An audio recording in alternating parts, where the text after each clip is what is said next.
से है। एक लेक्चर छोड़ने का मतलब एक टॉपिक छूट गया, तो एक टॉपिक में से 10 से 15 नंबर का पेपर आता है, और अगर आ गया तो ज़िंदगी मुश्किल हो जाएगी, क्योंकि वो टॉपिक खुद से तो होगा नहीं, क्योंकि हमने पहले कभी ज़िंदगी में वो चीज़ का नाम ही नहीं सुना, तो खुद से पढ़ना तो बड़ी दूर की बात है। सर मार्कर दे दिया करें।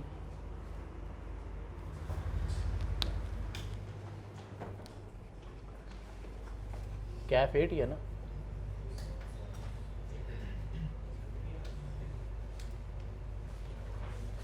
कुछ लोगों ने कैफ 8 में कॉस्ट भी पड़ी होगी ना?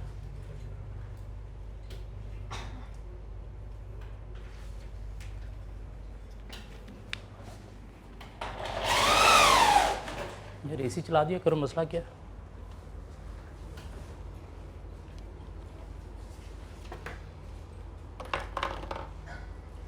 अच्छा, आज का लेक्चर हमारा जो है थोड़ा सा टेक्निकल होगा, इसलिए मेरे साथ साथ चलना है प्लीज़। अभी भी डिस्कस करने लगे। सैम्पलिंग, ऑडिट सैम्पलिंग क्या था? Application of audit procedures to less than 100% of the population and draw conclusion about entire mean whole population. कैसे कि हम 100% पॉपुलेशन को टेस्ट नहीं करते। सपोज़ 1 लाख ट्रांजैक्शन है, तो हम उसमें से सपोज़ 100-200 टेस्ट करेंगे, और उस 200 ट्रांजैक्शन के जो रिज़ल्ट आएंगे ये हम पूरी पॉपुलेशन पे अप्लाई कर देंगे।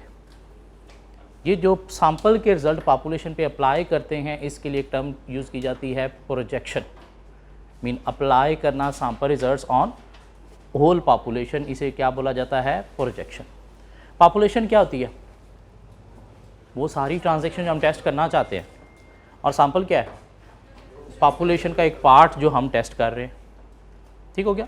सैम्पलिंग 2 तरह की होती है, statistical, non statistical. Statistical mathematical based है, रैंडम सिलेक्शन होती है इसके अंदर, प्रोबेबिलिटी थ्योरी यूज़ होती है, और अवॉइड करती है ओवर लार्ज या ओवर स्मॉल सैंपल साइज़ को।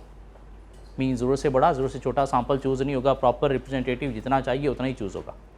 नॉन स्टैटिस्टिकल जजमेंटल है, बायस सिलेक्शन है, मीन किसी रैंडम डिजिट टेबल के अकॉर्डिंगली नहीं। इसमें कोई प्रोबेबिलिटी थ्योरी यूज़ नहीं होती। उसमें जब रैंडम डिजिट टेबल को यूज़ करेंगे तो प्रोबेबिलिटी थ्योरी के थ्रू जनरेट किया गया। और non statistical lead towards over small या ओवर लार्ज सैंपल भी हो सकती है। सैम्पलिंग के कुछ मेथड से मीन सैंपल के यूनिट सिलेक्ट कैसे करने हैं। तो अगर तो हम एक रैंडम डिजिट टेबल के अकॉर्डिंगली सिलेक्ट कर रहे हैं तो ये क्या है? Random sampling. Systematically mean interval wise selection कर रहे हैं तो ये क्या होगी? सिस्टमैटिक सैम्पलिंग, जिसमें स्टार्ट रैंडम होगा और उसके बाद इंटरवल का एक फार्मूला था, कैसे इंटरवल हमने डिटरमाइन करना है? Population size over sample size. Haphazard sampling, pin point के अकॉर्डिंगली, लेकिन मसला है कि item not easily accessible select नहीं होंगे। इसके अलावा सीक्वेंस और ब्लॉक एडजेसेंट, मीन एक साथ जो ट्रांजैक्शन पड़ी हैं उनको टेस्ट करना, लाइक पर्टिकुलर मंथ या पर्टिकुलर वीक को टेस्ट करना, बाकियों को छोड़ देना। इसके अलावा स्ट्रैटिफिकेशन, मीन पॉपुलेशन को स्ट्रैटम बोले तो ग्रुप्स में, होमोजीनियस आइटम के ग्रुप्स में डिवाइड करके हर ग्रुप में से यूनिट रैंडमली सिलेक्ट करना। और एक अच्छी टेक्निक है, क्यों? सैंपल साइज रिड्यूस करने के बावजूद सैम्पलिंग रिस्क जो है वो रिड्यूस रहता है। मोनिटी यूनिट, आइटम को वेट देते हुए, weight according to money value जो है वो वेट देते हुए सैंपल के यूनिट सेलेक्ट करना। यहाँ तक हमने बातें कर ली थी, और बात की हमने पॉपुलेशन की कैरेक्टरिस्टिक्स हमने पढ़ी थी। पॉपुलेशन जिससे हमने जो है वो सैंपल चूज़ करना है वो कंप्लीट होनी चाहिए, उसके यूनिट होमोजीनियस होने चाहिए। अगर हेटेरोजीनियस हैं तो फिर हमें क्या करना है? स्ट्रैटिफिकेशन मीन ग्रुप्स में डिवाइड करके फिर सैम्पलिंग करनी है। सैम्पलिंग ही क्यों करनी है? 100% टेस्टिंग क्यों नहीं करते? क्योंकि 100% एक्यूरेसी हमसे रिक्वायर नहीं की जाती। मीन रीजनेबल एश्योरेंस देनी है, एब्सोल्यूट एश्योरेंस नहीं देनी, तो इसलिए हम सैंपल बेस पर काम करते हैं। कॉस्ट अलाउ नहीं करता, टाइम अलाउ नहीं करता, रिसोर्सेज की डिप्लॉयमेंट जो है वो एफिशिएंट नहीं करने के लिए भी सैंपल पे जाना है, और स्टाफ के मोरल को मेंटेन करने के लिए हमें क्या करना है? सैंपल बेसिस पे काम करना है। ज़रूरी नहीं कि 100% टेस्टिंग की जाए। चलिए, आज हमारे पास एक टॉपिक है। मिस क्वेश्चन क्या था?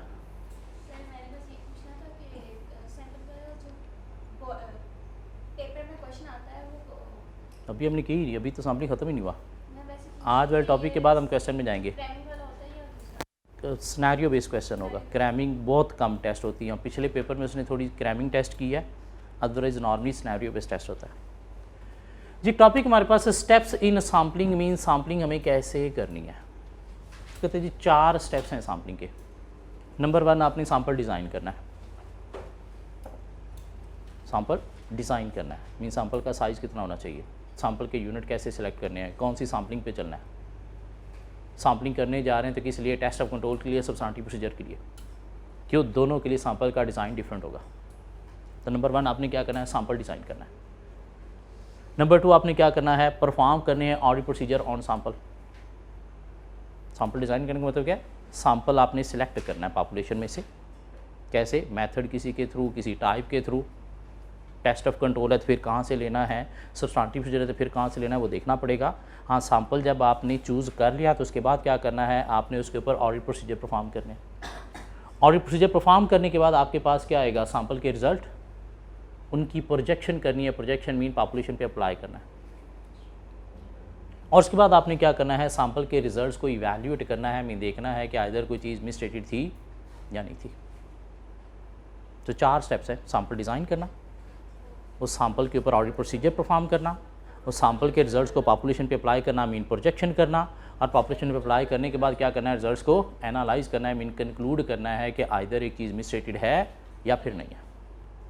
ये बात समझ आती है। अब सैम्पल कैसे डिज़ाइन करना है, उसके अंदर आगे फर्दर सब स्टेप्स हैं। नंबर 1 कहता है जी आपने डिफाइन करना है purpose and population for sampling. Purpose and population for sampling. Purpose का मतलब क्या है कि आप सैंपल क्यों लेने जा रहे हो, either test of control perform करने के लिए या सब्सटेंटिव प्रोसीजर परफॉर्म करने के लिए। तो ये क्या है, पर्पस। ये सैंपल क्यों चूज़ करने जा रहे हो, ऑडिट प्रोसीजर परफॉर्म करने के लिए। ऑडिट प्रोसीजर परफॉर्म करने तो क्या, टेस्ट ऑफ कंट्रोल या फिर सब्सटेंटिव प्रोसीजर। तो ये क्या है, पर्पस। और आपने डिफाइन करनी है पॉपुलेशन भी, कि आप सैंपल चूज़ करने जा रहे हो तो कहाँ से सैंपल लेना है। अगर तो टेस्ट ऑफ कंट्रोल परफॉर्म करने जा रहे हो तो सैंपल आपने लेना है कहाँ से, इंटरनल कंट्रोल सिस्टम से, जिसके ऊपर आपने टेस्ट ऑफ कंट्रोल परफॉर्म करने हैं। इंटरनल कंट्रोल सिस्टम से मीन सेल्स के सिस्टम से आपने क्या करना है, कंट्रोल्स की टेस्टिंग करनी है। तो कोई सपोज 5 कंट्रोल की टेस्टिंग करनी है तो 5 दिन जाके वॉच करोगे कंट्रोल प्रॉपर्ली परफॉर्म हो रही है नहीं हो रहे। लेकिन अगर आप सब्सटेंटिव प्रोसीजर परफॉर्म कर रहे हो तो फिर टेस्ट ऑफ कंट्रोल आपकी पॉपुलेशन नहीं है। पॉपुलेशन क्या है उस सूरत में, पॉपुलेशन क्या है, किस चीज़ पे सब्सटेंटिव प्रोसीजर परफॉर्म करने हैं, फाइनेंशियल रिकॉर्ड्स पे मीन फाइनेंशियल डाटा पे। तो उस सूरत में आपकी पॉपुलेशन क्या है, फाइनेंशियल स्टेटमेंट्स है। क्या कहा, टेस्ट ऑफ कंट्रोल के लिए फाइनेंशियल स्टेटमेंट, फाइनेंशियल रिकॉर्ड्स आपकी पॉपुलेशन नहीं है। सब्सटेंटिव प्रोसीजर के लिए कंट्रोल सिस्टम जो है वो आपकी पॉपुलेशन नहीं है। तो पहले आपने देखना है कि आप सैंपल की बेस पर प्रोसीजर परफॉर्म करने जा रहे हो तो पर्पस क्या है आपका। Purpose mean test of control perform करना है या सब्सटेंटिव प्रोसीजर परफॉर्म करना है। अगर टेस्ट ऑफ कंट्रोल पर्पस है तो फिर आपकी पॉपुलेशन क्या होगी, फाइनेंशियल रिकॉर्ड्स, फाइनेंशियल स्टेटमेंट से नहीं, इंटरनल कंट्रोल सिस्टम। लेकिन अगर आपका पर्पस सब्सटेंटिव प्रोसीजर परफॉर्म करना है तो फिर पॉपुलेशन क्या होगी, इंटरनल कंट्रोल सिस्टम नहीं। क्यों, वो तो टेस्ट ऑफ कंट्रोल के लिए यूज़ करना है ना, आपने कंट्रोल्स टेस्ट करने हैं तो इंटरनल कंट्रोल सिस्टम में देखना है कंट्रोल प्रॉपर्ली वर्क कर रहे हैं नहीं कर रहे। सब्सटेंटिव प्रोसीजर परफॉर्म कर रहे हो तो आपकी पॉपुलेशन क्या होगी, फाइनेंशियल स्टेटमेंट्स, फाइनेंशियल रिकॉर्ड्स, जहाँ से आपने एक अकाउंट बैलेंस को पकड़ना है और उसके रिकॉर्ड्स में जाना है और देखना है कि फिगर वाकई इतनी ऐसे है या नहीं है। सो नंबर 1 सैंपल डिज़ाइन में क्या करना है, पर्पस और पॉपुलेशन डिफाइन करनी है। क्यों, अगर पर्पस नहीं पता तो काम नहीं करना। हाँ, पर्पस डिफाइन हो गया है तो उसके लिए फिर पॉपुलेशन भी आप डिफाइन करनी है, किसी लिए पॉपुलेशन होनी क्या चाहिए, फिर सैम्पलिंग करेंगे। मीन रिस्की एरियाज़ को हम क्या करने जा रहे हैं, चेक करने जा रहे हैं। मीन ऑडिट प्रोसीजर परफॉर्म करने, सैम्पलिंग क्यों करने जा रहे हैं, ऑडिट प्रोसीजर परफॉर्म करने के लिए। 100% पॉपुलेशन पे नहीं, लेस देन 100% पे। ठीक हो गया। अब ऑडिट प्रोसीजर क्या है, mainly 2, test of control, substantive procedure. तो पर्पस आपने देखना है कि आप जो काम करने जा रहे हो वो क्या है, टेस्ट ऑफ कंट्रोल करने जा रहे हो या सब्सटेंटिव प्रोसीजर परफॉर्म करने जा रहे हो।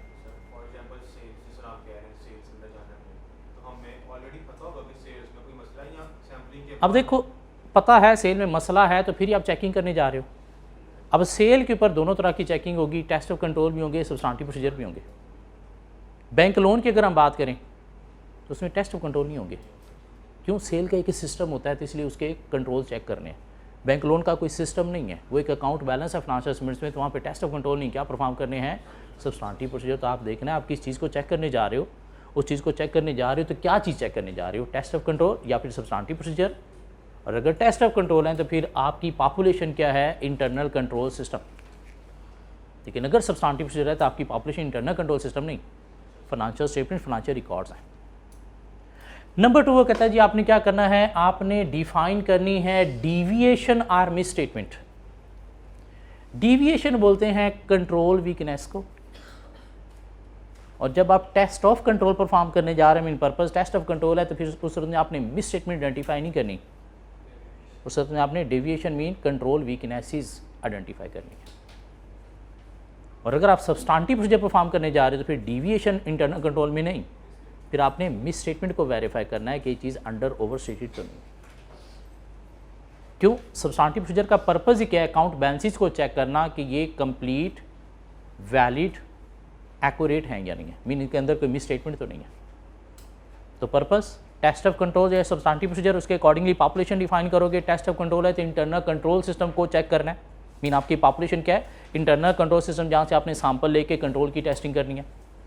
नहीं, पर्पज़ अगर आपके प्रोसीजर का सब्सटेंटिव प्रोसीजर है, डिटेल वर्क परफॉर्म करना, मीन अकाउंट बैलेंसेस को चेक करना कि ठीक हैं या नहीं, तो उसके लिए आपकी पॉपुलेशन क्या होगी, फाइनेंशियल रिकॉर्ड, फाइनेंशियल स्टेटमेंट। और अगर आप टेस्ट ऑफ कंट्रोल परफॉर्म करने जा रहे हो तो आपने क्या चेक करना है, डीविएशंस को, मीन कंट्रोल वीकनेसेस कितनी हैं। और अगर आप सब्सटेंटिव प्रोसीजर परफॉर्म करने जा रहे हो तो फिर आपने क्या चेक करना है, मिस स्टेटमेंट को। तो अपना पहले ये दिमाग क्लियर करना है कि आप करने क्या जा रहे हो, क्योंकि अगर दिमाग ही क्लियर नहीं है तो फिर प्रोसीजर परफॉर्म होगा ही नहीं प्रॉपर, ना उसका कोई पर्पस निकलेगा। थर्डली वो कहता है जी आपने क्या करना है, डिटरमाइन करना है tolerable rate of deviation and expected rate of deviation. Tolerable rate of deviation and expected rate of deviation. अब जब भी इंटरनल कंट्रोल सिस्टम को चेक करने जा रहे हो तो कभी भी इंटरनल कंट्रोल सिस्टम 100% एक्यूरेट नहीं निकलता, ना निकल सकता है। अपने आप को देखो, आपको अगर कोई रूल्स पॉलिसीज़ दी जाएं तो क्या आप 100% उन्हें फॉलो करते हो? नहीं, कुछ ना कुछ मसले होते हैं जिस सूरत में पॉलिसीज़ को आपको क्या करना पड़ता है, समटाइम छोड़ना पड़ता है, मीन पॉलिसीज़ की नॉन कंप्लाइंस होती है। तब आप जब टेस्ट ऑफ कंट्रोल परफॉर्म करने जा रहे हो, डिविएशंस को चेक करने जा रहे हो, तो आपने देखना है कि कितनी को डिविएशन आप टॉलरेट कर सकते हो, मीन कितनी को मिस स्टेटमेंट यहाँ पे हो सकती है। टॉलरेबल रेट ऑफ डिविएशन का मतलब क्या है, maximum deviation, maximum deviation auditor is willing to tolerate, is willing to tolerate, to rely on controls। मतलब आप क्या करोगे, डिफाइन करोगे कि कितने को मसले आ सकते हैं, और अगर इतने को मसले आए तो this mean control system strong है। हाँ, अगर इससे ज़्यादा आए तो फिर कंट्रोल सिस्टम को हमने क्या करना है, वीक कंसिडर करना है। वो कितने को आ सकते हैं, वो क्या है, tolerable rate of deviation. Mean आपने देखा कि इस कंपनी का ऑडिट मैं करने जा रहा हूँ, कंट्रोल की टेस्टिंग करने जा रहा हूँ, तो 5 को तो कंट्रोल वीकनेसेस हो सकती है ना, इतनी को तो नेचुरल सी बात है, होती हैं। हाँ, अगर 5 तक हुई कंट्रोल वीकनेसेस आइडेंटिफाई हुई तो दिस मीन कंट्रोल सिस्टम मैं क्या अज्यूम करूँगा, स्ट्रॉन्ग है। लेकिन अगर 5 से ज़्यादा कंट्रोल वीकनेसेस आइडेंटिफाई हुई तो फिर कंट्रोल सिस्टम को क्या अज्यूम करना है, वीक है। क्यों? 5 को मसले तो आ सकते हैं, ये जो 5 को आ सकते हैं ये क्या है, tolerable rate of deviation, mean वो मैक्सिमम डिविएशन जो ऑडिटर विलिंग टू टॉलरेट है to rely on control system, कि 5 तक विलिंग टू टॉलरेट है। हाँ, 5 तक आए तो ठीक है, मैं कंट्रोल्स पे रिलाई करूँगा, मीन कंट्रोल सिस्टम स्ट्रॉन्ग है। लेकिन अगर 5 से ज़्यादा आई तो फिर रिलाई नहीं करना, कंट्रोल सिस्टम क्या है, वीक है। तो ये वो मिनिमम, मैक्सिमम या मिनिमम, मैक्सिमम डिविएशन जो ऑडिटर विलिंग टू टॉलरेट है, मीन इतने को मसले तो क्लाइंट के सिस्टम में हो ही सकते हैं। क्यों? इतने को तो होते ही हैं। मुझे भी अगर पॉलिसीज़ दी जाएँ तो इतनी को दफ़ा तो मैं भी हो सकता है पूरे साल में पॉलिसीज़ को फॉलो नहीं करूँगा। तो ये जो maximum deviation auditor willing to tolerate है, ये क्या है, टॉलरेबल रेट ऑफ डिविएशन, जिसके अकॉर्डिंगली अब आपने आगे फिर अपने रिजल्ट्स को इवैल्यूएट करना है। Mean test of control perform करोगे, आपको वीकनेसेस आइडेंटिफाई हुई, अब अगर तो 5 तक आइडेंटिफाई हुई तो आप कहोगे कंट्रोल सिस्टम ओके। लेकिन अगर 5 से ज़्यादा आइडेंटिफाई हुई तो दिस मीन ओके नहीं है। क्यों? 2-3 आइडेंटिफाई होगी तो आप क्या कहोगे, कंट्रोल सिस्टम वीक है? नहीं, उसको टॉलरेबल रेट ऑफ डिवीजन के साथ कंपेयर करोगे। वो कहता है ना सिर्फ टॉलरेबल रेट ऑफ डिवीजन, आपने एक्सपेक्टेड रेट ऑफ डिवीजन भी डिफाइन करना है। एक्सपेक्टेड रेट ऑफ डिवीजन क्या है? ऑडिटर के एक्सपीरियंस की वजह से भी ऑडिटर को पता चलता है कि इस टाइप की कंपनी में इतने को तो मसले हो ही सकते हैं या होते हैं। इस टाइप की कंपनी में ऑडिटर की एक्सपीरियंस ये कह रहा है कि इतने मसले होते हैं। वो जो ऑडिटर के एक्सपीरियंस के अकॉर्डिंगली कोई डिविएशन का चांस नज़र आ रहा है वो क्या है, एक्सपेक्टेड रेट ऑफ डिविएशन। लेकिन मेनली इसमें इंपॉर्टेंट क्या है, टॉलरेबल रेट ऑफ डिविएशन, जिसके साथ आपने एक्चुअल डिविएशंस को कंपेयर करके देखना है कि आदर कंट्रोल सिस्टम स्ट्रॉन्ग है या फिर वीक है। Question,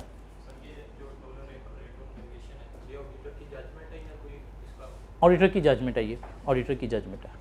past experience mean expected के अकॉर्डिंगली ये भी डिफाइन किया जाएगा। देखा जाए तो तकरीबन ये दोनों सेम ही चीज़ है, लेकिन थोड़ा सा डिफरेंस है कि ये कंपनी की वजह से है, उसका अंडरस्टैंडिंग लेते हुए ये ऑडिटर के एक्सपीरियंस के अकॉर्डिंग किया। मीन पिछली दफ़ा मैंने ऑडिट किया तो इतने मसले निकले थे, तो एक्सपेक्टेड है कितने तो होंगे ही होंगे। लेकिन टॉलरेबल क्या है, जो आपने डिफ़ाइन कर लिया भाई इससे ऊपर हमने बिल्कुल भी टॉलरेट नहीं करने, मीन इससे ऊपर बिल्कुल भी बर्दाश्त नहीं करने, इससे ऊपर हुए तो फिर सिस्टम ख़राब है। क्या ख्याल है? सो सपोज़ मैं क्लास पढ़ाने आता हूँ, 100 लेक्चर हैं, तो एक अच्छे से अच्छा स्टूडेंट भी 2 से 3 छुट्टियाँ तो करता ही करता है। ये क्या है, मेरा एक्सपीरियंस कह रहा है, मीन ये क्या है, एक्सपेक्टेड रेट ऑफ डिविएशन। हाँ, एक स्टूडेंट अगर 4-5 तक छुट्टियाँ करे चलो मैं फिर भी बर्दाश्त करूँगा, लेकिन अगर 5 से ऊपर करेगा तो फिर ये टॉलरेबल नहीं है। तो ये जो 5 मैंने कहा कि इससे ऊपर टॉलरेबल नहीं है, ये क्या है, टॉलरेबल रेट ऑफ डिविएशन नहीं। एक अच्छे से अच्छा स्टूडेंट भी 2-3 छुट्टियाँ तो सेमेस्टर में करता ही करता है, ये क्या है, एक्सपेक्टेड रेट ऑफ डिविएशन। हाँ, उसी एक्सपेक्टेशन के अकॉर्डिंगली ही आप क्या करोगे, उससे थोड़ा कम ज़्यादा अपना tolerable rate of deviation define करोगे। अब आपने टेस्ट कंट्रोल परफॉर्म करने और उनके रिजल्ट्स को देखना है कि आइदर टॉलरेबल डिविएशन रेट के अंडर हैं तो कंट्रोल सिस्टम स्ट्रॉन्ग है, हाँ इससे ऊपर चले गए तो कंट्रोल सिस्टम क्या है, वीक है। सो सैम्पल डिज़ाइन करना है जी। कैसे? आपने पर्पस देखना है कि आप जो प्रोसीजर परफॉर्म करने जा रहे हो वो क्या है, टेस्ट ऑफ कंट्रोल या सब्सटेंटिव प्रोसीजर, और उसके अकॉर्डिंगली अपनी पॉपुलेशन देखनी है कि टेस्ट ऑफ कंट्रोल है तो इंटरनल कंट्रोल सिस्टम पॉपुलेशन है, और अगर सब्सटेंटिव प्रोसीजर है तो financial statement, financial records population है। दूसरा आपने क्या करना है, देखना है कि अगर टेस्ट ऑफ कंट्रोल है तो फिर क्या है, डिविएशन, और डिविएशन है तो फिर आपने क्या डिफाइन करना है, tolerable rate of deviation and expected rate of deviation. किस लिए? टेस्ट ऑफ कंट्रोल के लिए, सब्सटेंटिव प्रोसीजर के लिए ये नहीं है। और अगर आपका पर्पस जो है वो सब्सटेंटिव प्रोसीजर परफॉर्म करना है तो उसमें आपने क्या आइडेंटिफाई करनी है, मिस स्टेटमेंट। तो उस सूरत में फिर आप क्या डिफाइन करोगे, tolerable rate of misstatement या expected misstatement. Tolerable misstatement क्या है कि इतनी को मिस स्टेटमेंट की बात है तो खैर है, लेकिन इससे ऊपर अगर हुई तो उसे हमने serious miss statement mean material miss statement consider करना है। ये डिपेंड करेगा आपका मटीरियलिटी, स्पेशली परफॉर्मेंस मटीरियलिटी पे, कि अगर आपने मटीरियलिटी लेवल जो है वो डिफ़ाइन किया है कितना, 50,000, मतलब क्या हुआ, 50,000 से नीचे वाली मिस स्टेटमेंट को इमटीरियल, इससे ऊपर वाली को मटीरियल कंसीडर करना है। ये जो 50,000 है ये क्या है, टॉलरेबल मिस स्टेटमेंट है, कि वो मैक्सिमम मिस स्टेटमेंट है जो ऑडिटर विलिंग टू टॉलरेट है।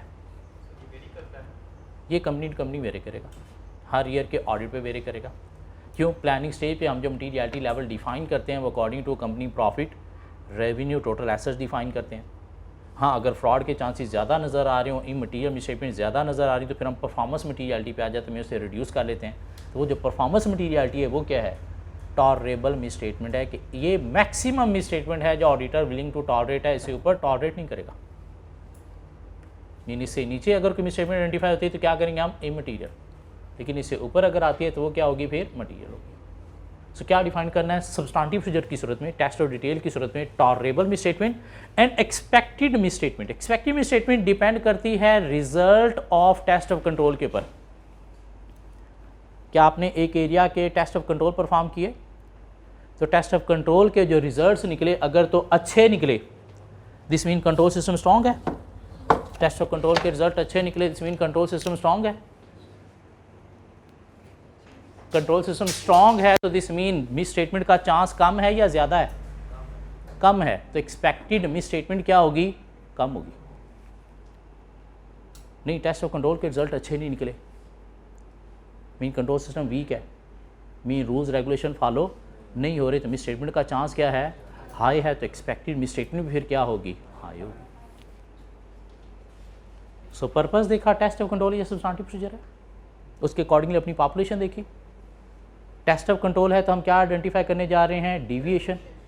सब्सटेंटिव प्रोसीजर है तो क्या आइडेंटिफाई करने जा रहे हैं, मिस स्टेटमेंट को अपना दिमाग पहले क्लियर करना है कि करने क्या जा रहे हो। क्यों, एक बोंगा ऑडिटर हो सकता है टेस्ट ऑफ कंट्रोल के लिए मिस स्टेटमेंट आइडेंटिफाई करने जा रहा है, सब्सटेंटिव प्रोसीजर परफॉर्म करने जा रहा है और सब देख रहा है कि कंट्रोल डेविएशन मुझे देखनी है कितनी है। नहीं, तो पहले अपना दिमाग क्लियर करना है। हाँ, अगर डेविएशन टेस्ट ऑफ कंट्रोल के लिए आप करने जा रहे हो तो फिर आपने डिफाइन करना है क्या, tolerable rate of deviation and expected rate of deviation.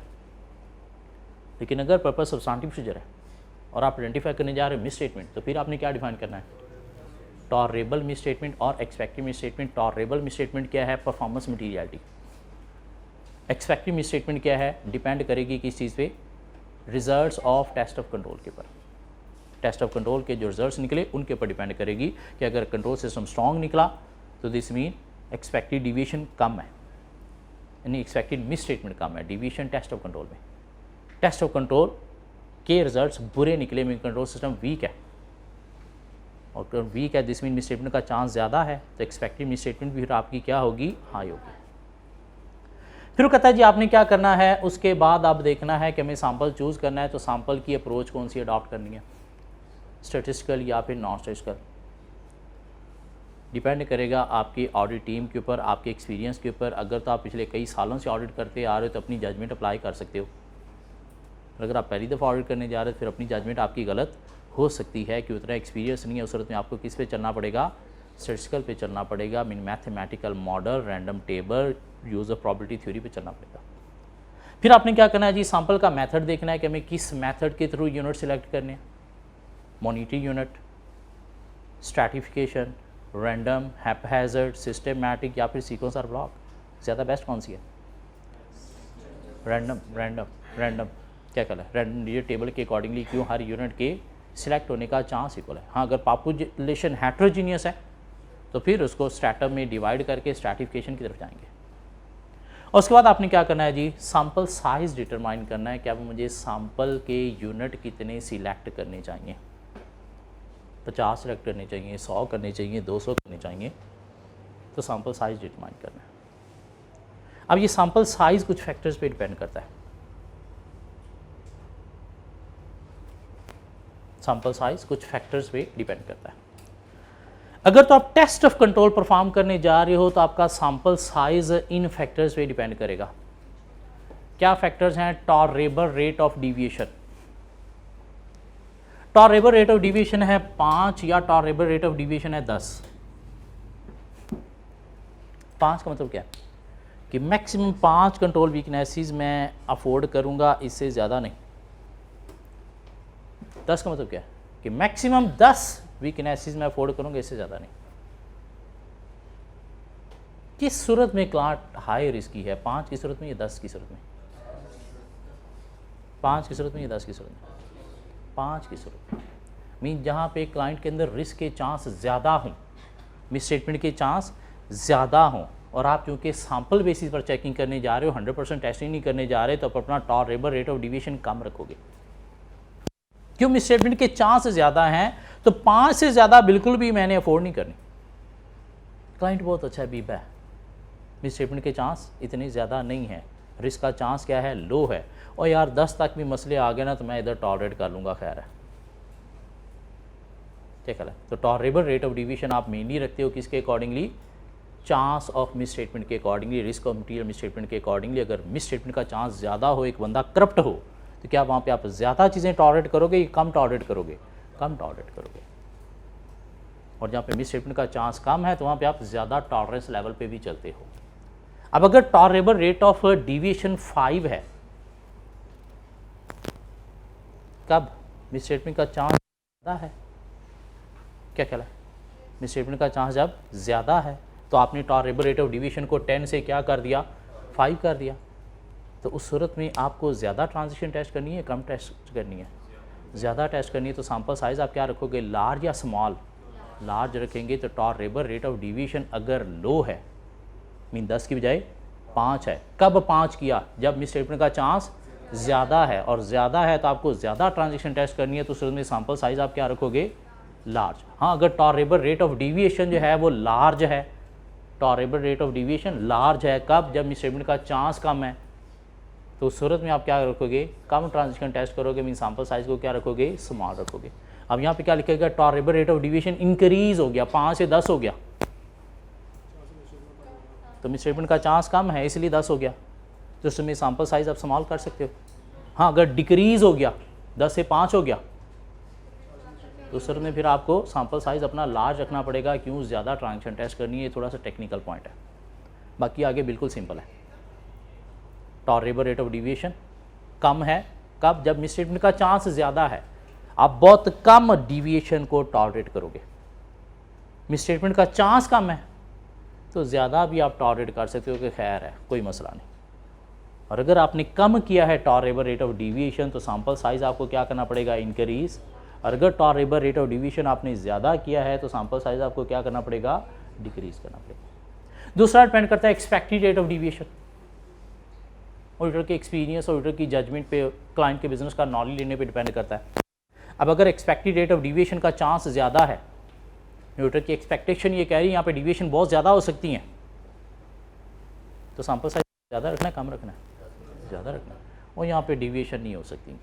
बड़ा अच्छा क्लाइंट है, ये सिस्टम बड़ा अच्छा है इसका, मैंने पिछली दफ़ा भी ऑडिट किया, मसला निकला ही नहीं कोई। तो deviation, expected rate of deviation कम हुआ, कम होने की सूरत में आप सैम्पल साइज़ क्या करोगे? छोटा भी रख सकते। तीसरा डिपेंड करता है लेवल ऑफ एश्योरेंस पे, कि अगर आपको very high level mean absolute assurance देनी है, तो आप 100% ट्रांजेक्शन टेस्ट करोगे। 50% एश्योरेंस देनी है तो आप क्या करोगे? सैम्पल साइज़ छोटा रखोगे। नहीं, 50% की बजाय एश्योरेंस आपको 90% देनी है, तो सैम्पल साइज़ आप क्या करोगे? थोड़ा लार्ज कर दोगे। क्यों? जितनी ज़्यादा एश्योरेंस देनी है उतनी ज़्यादा ट्रांजेक्शन टेस्ट करोगे, जितना एश्योरेंस का लेवल कम होता चला जाएगा, उतने आपकी टेस्टिंग लेवल भी क्या होता जाएगा? कम होता चला जाएगा। क्योंकि अगर लेवल ऑफ एश्योरेंस इंक्रीज़ हो गया, तो सैम्पल साइज़ भी हम क्या करेंगे? इंक्रीज़ कर देंगे। फिर कहता है कि आप देखना है कि आप कंट्रोल्स पे ही रिलाई करके डिसीजन लेना चाहते हो या कुछ और भी काम करना चाहते हो। अगर तो mainly control, test of control की बेस पर ही आपने डिसीजन लेने हैं, मीन टेस्ट ऑफ कंट्रोल के रिजल्ट्स के ऊपर आपने ज़्यादा रिलाई करना है, और जितना ज़्यादा रिलाई करना है, मीन टेस्ट ऑफ कंट्रोल आपके लिए बहुत ज़्यादा इंपॉर्टेंट है, तो उसमें आप ज़्यादा ट्रांजेक्शन टेस्ट करोगे या कम टेस्ट करोगे? ज़्यादा टेस्ट करोगे। नहीं, टेस्ट ऑफ कंट्रोल इतने इंपॉर्टेंट नहीं है तो मैं एम परफॉर्म कर रहा हूँ, मेन चेकिंग तो मैंने सब्सटेंटिव प्रोसीजर से करनी है, तो फिर टेस्ट ऑफ कंट्रोल में आप क्या करोगे? सैम्पल साइज़ को स्मॉल रखोगे। क्यों? मेन चेकिंग तो मैंने सब्सटेंटिव प्रोसीजर से करनी है, तो मैं एम ही कर रहा हूँ। जब एम ही कर रहा हूँ तो फिर आप क्या करोगे? थोड़ी सी ट्रांजेक्शन टेस्ट करोगे, ज़्यादा टेस्ट नहीं करोगे। So tolerable rate of deviation increase हो गया, तो हम सैम्पल साइज़ को क्या करेंगे? स्मॉल कर देंगे, डिक्रीज़ कर देंगे। हाँ, expected rate of deviation increase हो गया तो सैम्पल साइज़ इंक्रीज़ करेंगे। लेवल ऑफ एश्योरेंस इंक्रीज़ हो गया तो सैम्पल साइज़ इंक्रीज़ करेंगे। रिलायंस ऑन कंट्रोल जो है वो इंक्रीज़ होगी, मीन बहुत ज़्यादा आपने कंट्रोल की बेस पर ही डिसीजन लेने हैं, तो सैम्पल साइज़ इंक्रीज़ करोगे। पॉपुलेशन साइज़ की वजह से वो कहता है ऐसा सैम्पल साइज़ में कोई फ़र्क नहीं पड़ता। हमारी बुक ये कह रही है, वैसे रियलिटी में शायद थोड़ा सा पड़ता है। पॉपुलेशन 1 लाख की होगी तो सैम्पल हो सकता है आपको 500 का लेना पड़ेगा। पॉपुलेशन 100 की है तो सैम्पल 10 का लेना पड़ेगा, तो सैम्पल साइज़ थोड़ा सा अफेक्ट हो रहा है, ठीक है। लेकिन हमारी बुक कह रही है कि इसकी वजह से इतना फ़र्क नहीं पड़ता। क्यों? अगर 100 की होगी तो आप 100% टेस्टिंग भी कर सकते हो, उस सूरत में सैम्पल साइज़ और लार्ज हो गया, इसलिए पॉपुलेशन साइज़ की सूरत में सैम्पल साइज़ के ऊपर कोई फ़र्क नहीं पड़ता। सो टॉलरेबल रेट ऑफ डिविएशन के साथ सैम्पल साइज़ का इन्वर्स रिलेशनशिप है। बाकी expected rate of deviation, level of assurance, reliance on control के ऊपर पॉजिटिव रिलेशनशिप है, मीन ये इंक्रीज़ होंगे सैम्पल साइज़ इंक्रीज़ होगा, ये डिक्रीज़ होंगे सैम्पल साइज़ डिक्रीज़ होगा। अब कहता है अगर आप परफॉर्म करने जा रहे हो substantive procedure mean test of detail, तो सूरत में कुछ फैक्टर्स हैं जो सैम्पल साइज़ को अफेक्ट करेंगे, जिनकी बेस पर सैम्पल साइज़ आप देखोगे बड़ा रखना है या छोटा रखना है। पहला क्या है? टॉलरेबल मिस स्टेटमेंट 50,000 है, नहीं 1 लाख है, तो अगर 50,000 से 1 लाख कर दी, मीन परफॉर्मेंस मटीरियलिटी 50,000 है, नॉर्मल मटीरियलिटी 1 लाख है, तो अगर आप 1 लाख पे चल रहे हो 50,000 की बजाय 1 लाख पे चले गए, क्यों? मिसस्टेटमेंट का चांस कम है, मिसस्टेटमेंट का चांस कम है, और मिसस्टेटमेंट का चांस कम है तो सैंपल साइज़ आप क्या रखोगे, बड़ा या छोटा, स्मॉल, स्मॉल, स्मॉल। नहीं, मटीरियलिटी आपकी 1 लाख से 50,000 होगी परफॉर्मेंस मटीरियलिटी पे आगे, कब, जब मिसस्टेटमेंट का चांस ज़्यादा है। दिस मीन टॉलरेबल मिसस्टेटमेंट आपकी कम हो गई, मिसस्टेटमेंट का चांस ज़्यादा है तो सैंपल साइज़ आपको क्या रखना है, छोटा या बड़ा, बड़ा मीन बढ़ा देना है। तो टॉलरेबल मिसस्टेटमेंट अगर इंक्रीज़ हो रही है तो सैंपल साइज़ हम स्मॉल कर देंगे, नहीं अगर डिक्रीज़ हो रही है तो सैंपल साइज़ हम क्या कर देंगे, लार्ज कर देंगे। मीन इन दोनों का ताल्लुक टॉलरेबल का किसके साथ है, रिस्क ऑफ मटीरियल मिसस्टेटमेंट के साथ। क्या कह रहे हैं, रिस्क ऑफ मटीरियल मिसस्टेटमेंट बढ़ेगा तो हमारा टॉलरेंस लेवल कम होगा, रिस्क ऑफ मटीरियल मिसस्टेटमेंट कम होगा तो हमारा टॉलरेंस लेवल बढ़ जाएगा। इसलिए टॉलरेबल को सैंपल साइज के साथ जब भी कंपेयर करना है तो बीच में हमने किस तरफ जाना है, रिस्क ऑफ मटीरियल मिसस्टेटमेंट की सूरत में। टॉलरेबल मिसस्टेटमेंट बढ़ गई जब रिस्क का चांस कम है, नहीं टॉलरेबल मिसस्टेटमेंट कम हो गई, रिस्क का चांस ज़्यादा और रिस्क का चांस ज़्यादा है तो फिर सैंपल साइज़ भी हमें क्या करना है, ज़्यादा लेके चलना है। नहीं बढ़ गई, रिस्क का चांस कम है तो सैंपल साइज़ हम क्या कर सकते हैं, कम कर सकते हैं अपने टाइम को बचाने के लिए। डिपेंड करता है एक्सपेक्टेड मिसस्टेटमेंट के ऊपर भी। Expected misstatement test of control के रिजल्ट्स की वजह से मिसस्टेटमेंट एक्सपेक्टेड हाई है, यहाँ पे मिसस्टेटमेंट के चांसेस ज़्यादा हैं कि कंट्रोल सिस्टम वीक था तो सैंपल साइज़ हमें क्या करना पड़ेगा, लार्ज करना पड़ेगा। नहीं एक्सपेक्टेड मिसस्टेटमेंट कम है क्यों, कंट्रोल सिस्टम बड़ा अच्छा है तो हम सैंपल साइज़ भी क्या रख सकते हैं, स्मॉल रख सकते हैं। लेवल ऑफ एश्योरेंस पे भी डिपेंड करेगा, जितनी हाई लेवल एश्योरेंस उतना सैंपल का साइज़ बढ़ता चला जाएगा क्यों, हमें ज़्यादा चेकिंग करनी है। जितना एश्योरेंस का लेवल कम होता चला जाएगा उतना सैंपल साइज़ भी कम होता चला जाएगा क्यों, थोड़ा काम करना है। फिर कहता है डिपेंड करता है स्ट्रैटिफिकेशन पे भी कि अगर आप स्ट्रैटिफिकेशन कर रहे हो तो सैंपल साइज़ को कम करोगे या ज़्यादा करोगे, कम भी कर सकते हैं क्यों, सैम्पलिंग रिस्क फिर भी रिड्यूस ही रहता है। तो स्ट्रैटिफिकेशन अगर आप कर रहे हो तो सैंपल साइज़ को आप कम कर सकते हो। हाँ अगर स्ट्रैटिफिकेशन नहीं कर रहे तो फिर सैंपल साइज़ आपको एक नॉर्मल एप्रोप्रिएट ही रखना पड़ेगा, मीन लार्ज रखना पड़ेगा। ये बात समझ आती है। फिर वो कहता है जी डिपेंड करता है किस चीज़ पे, अदर सब्सटेंटिव प्रोसीजर पे, कि अगर तो हम मल्टीपल सब्सटेंटिव प्रोसीजर परफॉर्म कर रहे हैं तो फिर हम क्या करेंगे, मल्टीपल चूँकि परफॉर्म कर रहे हैं एक ही काम नहीं कर रहे तो फिर हम सैंपल साइज़ सब में स्मॉल स्मॉल रख के चल सकते हैं, क्योंकि अगर एक में चीज़ आइडेंटिफाई ना भी हुई तो दूसरे में तो आइडेंटिफाई हो जाएगी। लेकिन अगर एक ही प्रोसीजर परफॉर्म कर रहे हैं, अदर हम कोई प्रोसीजर परफॉर्म नहीं कर रहे, बस एक ही तरह के प्रोसीजर परफॉर्म कर रहे हैं, मीन एनालिटिकल प्रोसीजर परफॉर्म नहीं कर रहे, सिर्फ डॉक्यूमेंट्स की चेकिंग कर रहे हैं, तो फिर हमें सैंपल साइज़ लार्ज रखना पड़ेगा। क्यों, एक ही प्रोसीजर के थ्रू चेकिंग कर रहे हैं, हम मल्टीपल प्रोसीजर परफॉर्म नहीं कर रहे। मीन अगर एक अकाउंट बैलेंस को हम इंस्पेक्शन के थ्रू भी वेरीफाई कर रहे हैं, एक्सटर्नल कन्फर्मेशन के थ्रू भी वेरीफाई कर रहे हैं, उसकी रिकैलकुलेशन भी कर रहे हैं, उसका एनालिटिकल प्रोसीजर भी परफॉर्म कर रहे हैं, तो कोई एक नहीं 4 तरह के एक्शन परफॉर्म कर रहे हैं, तो उसमें सैंपल साइज स्मॉल रखा जा सकता है। नहीं सिर्फ एक ही एक्शन के थ्रू चेकिंग होनी है, सिर्फ एक्सटर्नल कन्फर्मेशन के थ्रू और कोई प्रोसीजर परफॉर्म हो ही नहीं सकता, तो फिर हमें सैंपल साइज ज़्यादा रखना पड़ेगा। क्यों, एक के थ्रू हमने वेरिफिकेशन करनी है तो फिर हमें ज़्यादा चेकिंग करनी है एक के थ्रू ही। नहीं मल्टीपल एक्शन के थ्रू चेकिंग कर रहे हैं तो फिर हम सैंपल साइज सब में कम कम रख के चल सकते हैं। क्यों, अगर एक में कम की सूरत में आइडेंटिफाई ना भी हुई चीज़ तो दूसरे में आइडेंटिफाई हो जाएगी, दूसरे में ना हुई तो तीसरे में हो जाएगी, तीसरे में ना हुई तो चौथे में आइडेंटिफाई हो जाएगी, क्यों हम एक तरह का काम नहीं कर रहे। तो डिपेंड करता है किस चीज़ पे, अदर सब्सटेंटिव प्रोसीजर पे भी। अगर अदर सब्सटेंटिव प्रोसीजर हैं 5 हैं तो सैंपल साइज़ हम कम कर सकते हैं। नहीं अदर सब्सटेंटिव प्रोसीजर कम हो गए, 5 की बजाय 2 चेकिंग करनी है सिर्फ, तो फिर समय सैंपल साइज़ क्या करना पड़ेगा, लार्ज रखना पड़ेगा। और पॉपुलेशन की सूरत में यहाँ पे भी क्या है, नेग्लिजिबल। क्यों, ये इतना इफेक्ट नहीं करती। सो सैंपल साइज़ को कुछ फैक्टर्स अफेक्ट करते हैं कि हमें सैंपल लार्ज रखना है या स्मॉल रखना है। दोनों में जो कॉमन है वो क्या है, लेवल हाई है तो सैंपल साइज लार्ज रखना पड़ेगा, लेवल एश्योरेंस लो है तो सैंपल साइज स्मॉल पे चला जा सकता है। हाँ जो चीज़ें अनकॉमन हैं वो क्या है, टेस्ट ऑफ कंट्रोल की सूरत में tolerable rate of deviation, expected rate of deviation and reliance on control. और सब्सटेंटिव प्रोसीजर की सूरत में tolerable misstatement, expected misstatement, stratification and other procedures. So tolerable के साथ दोनों का इनवर्स रिलेशनशिप है। एक्सपेक्टेड लेवल ऑफ एश्योरेंस, इनके साथ दोनों का क्या है, पॉजिटिव रिलेशन है। स्ट्रैटिफिकेशन की सूरत में भी इनवर्स रिलेशनशिप है। अगर हम स्ट्रैटिफिकेशन कर रहे हैं तो सैंपल साइज़ को क्या किया जा सकता है, स्मॉल किया जा सकता है। अगर स्ट्रैटिफिकेशन नहीं कर रहे तो फिर हमें सैंपल साइज़ क्या करना है, लार्ज रखना है। मीन पॉपुलेशन को ग्रुप में डिवाइड करके चेकिंग करने जा रहे हैं तो सैंपल साइज स्मॉल किया जा सकता है। क्यों, स्मॉल करने के बावजूद सैम्पलिंग रिस्क रिड्यूस रहेगा, क्यों, हमने हर एरिया से यूनिट सेलेक्ट करने हैं। हाँ, अगर स्ट्रैटिफिकेशन नहीं कर रहे तो फिर हमें क्या करना है, सैंपल साइज़ लार्ज रखना है ताकि पॉपुलेशन की सारी कैरेक्टरिस्टिक सैंपल में आ सकें, कोई कैरेक्टरिस्टिक्स रह ना जाए। सो सैम्पलिंग के स्टेप्स हम पढ़ रहे हैं जी। नंबर 1 हमें क्या करना है, सैंपल डिज़ाइन करना है। सैंपल डिज़ाइन कैसे करना है, पहले आपने पर्पस देखना है कि आप जो चेकिंग करने जा रहे हो क्या है, टेस्ट ऑफ कंट्रोल या सब्सटेंटिव प्रोसीजर। उसके अकॉर्डिंगली आपने क्या करना है, अपनी पॉपुलेशन जो है वो डिफाइन करनी है कि टेस्ट ऑफ कंट्रोल के लिए इंटरनल कंट्रोल सिस्टम और सब्सटेंटिव प्रोसीजर के लिए फाइनेंशियल स्टेटमेंट या फाइनेंशियल रिकॉर्ड्स। और अगर टेस्ट ऑफ कंट्रोल है तब आपने डिफाइन करनी है डेविएशन, जब हम डेविएशंस को चेक करने जा रहे हैं, मिस स्टेटमेंट को नहीं। लेकिन अगर पर्पस सब्सटेंटिव प्रोसीजर है तो फिर आप डेविएशन इग्नोर, आप मिस स्टेटमेंट को चेक करने जा रहे हैं। टेस्ट ऑफ कंट्रोल डेविएशन को चेक करने जा रहे हो तो आपने डिफाइन करना है टॉलरेबल रेट ऑफ डेविएशन और एक्सपेक्टेड रेट ऑफ डेविएशन।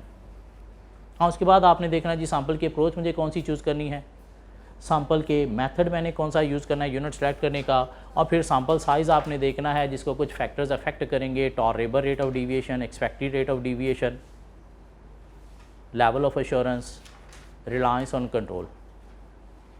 लेकिन अगर पर्पस टेस्ट ऑफ डिटेल है तो फिर आपने क्या चेक करने जा रहे हो, मिस स्टेटमेंट। तो उस सूरत में फिर ये नहीं, ये आपने डिफाइन करना है टॉलरेबल मिस स्टेटमेंट और expected misstatement. What is tolerable misstatement, performance materiality, maximum misstatement auditor willing to tolerate. What is expected misstatement, chance of misstatement based on result of test of control. Test of control के results पर base करते हुए define किया जाएगा। हाँ, उसके बाद क्या करना है, सैंपल की अप्रोच, सैंपल के मेथड, और उसके बाद क्या करना है, सैंपल साइज डिटरमाइन करना है। हाँ, ये बाकी स्टेप्स क्या हैं कल डिस्कस करके इसके ऊपर हम क्वेश्चंस में मूव हो जाएंगे। हाँ, इफ़ एक्सपेक्टेड, हाँ एक लाइन लिखी है, सॉरी टेस्ट ऑफ कंट्रोल में एक लाइन लिखी हुई है कि अगर एक्सपेक्टेड रेट ऑफ डेविएशन बहुत ज़्यादा हाई है, मतलब क्या कि यहाँ पे मसले ही मसले हैं, तो फिर क्या हमें टेस्ट ऑफ कंट्रोल पे जाना चाहिए? जब मसले ही मसले हैं दिस मीन हमारा दिमाग क्या कह रहा है, कंट्रोल सिस्टम यहाँ पे है ही वीक।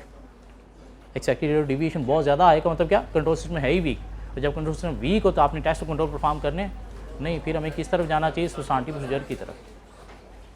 क्यों, स्ट्रॉन्ग है, दिमाग में है कि हाँ कंट्रोल ठीक हो सकता है, तो फिर टेस्ट ऑफ कंट्रोल की तरफ जाना है, वरना नहीं जाना। परसों हमारा टेस्ट है ना, चैप्टर 4 कंप्लीट। कल हम ख़त्म करके साथ ही प्रैक्टिस स्टार्ट कर लेंगे क्वेश्चंस की। अच्छा, टर्म टेस्ट हमारा नेक्स्ट वीक में है, कमिंग इस वीक में नहीं, नेक्स्ट वीक में हमारा टर्म टेस्ट होगा। तब तक हम देखेंगे क्या करना है।